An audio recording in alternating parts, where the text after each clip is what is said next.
Welcome to Real English Podcast. Please take a quick moment to like, subscribe, and share this with your friends. It really helps us grow. It may sound fast right now, and that's completely fine. This is natural American speech. We'll go over it again later. For now, just relax. So, have you ever felt like you were paying way too much for something?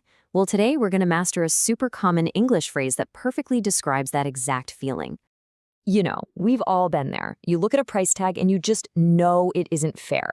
It's a feeling everyone understands no matter where you're from. And in English, we have the perfect words for it. Just think about it for a second. Maybe you're at an airport, you're really thirsty, and a small, tiny bottle of water costs $10. Wow. Or maybe you're at the movies and the popcorn costs a small fortune. It just feels wrong, doesn't it? Well, instead of just saying, that's too expensive, there's a much more natural, more common phrase that native speakers use all the time in this kind of situation. And that phrase is rip off. This phrase is fantastic because you can use it in two different ways, as a noun to describe a thing and as a verb to describe an action. So let's break that down step by step. So, what is a ripoff? It's when something is so overpriced that it feels like you're being cheated. The price isn't just high, it's unfairly high. That's the key word here, unfair. The most important thing is knowing how to use its two forms. As a noun, you might say, that price is a ripoff. But as a verb, describing the action, you'd say something like, the seller ripped me off. See the difference? Okay, let's look at a couple of real-world examples. This is going to make the difference perfectly clear. Our first example is a situation that happens all the time, especially when you're traveling. You know these places. We call them tourist traps because the prices are just ridiculously high for visitors. So imagine you're in a souvenir shop and you see a very simple t-shirt for $50. You'd probably think to yourself, what a ripoff. Here, you're describing the situation, the price of the t-shirt.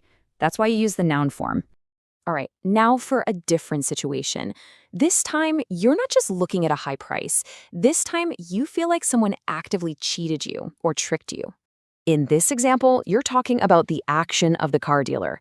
The dealer cheated you, so you use the verb form, he ripped me off.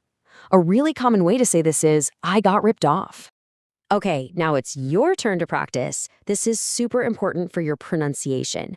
I'll say each phrase, and I want you to repeat it out loud. Are you ready? First, let's try the noun form. Repeat after me. That's a ripoff. Great job. Now let's do the verb form. Repeat after me. I got ripped off. Fantastic work. You're sounding more natural already. Now, let's listen to how these phrases sound in a short, natural conversation. This will help you get a feel for the rhythm. Okay, so person A says, I bought this bag online for $200. And person B replies, what? That's a total ripoff. You got ripped off. Did you hear how person B used both forms? First, they call the bag a ripoff, and then they say to their friend, you got ripped off. It's a perfect example. But wait, there's actually one more interesting way we use this phrase. And it's not about money. It's about ideas. For example, let's say a new movie is just a really cheap copy of a famous old movie. You can call it a ripoff. In this case, it means the idea isn't original. It was stolen or copied poorly. Okay, let's do a super quick review to make sure you've got it. All you have to do is remember these two main patterns. If you're talking about an unfair price or a bad deal, just say, that's a ripoff. And if you want to talk about what happened to you, say, I got ripped off. It's really that simple. So you've got a new tool for your English vocabulary.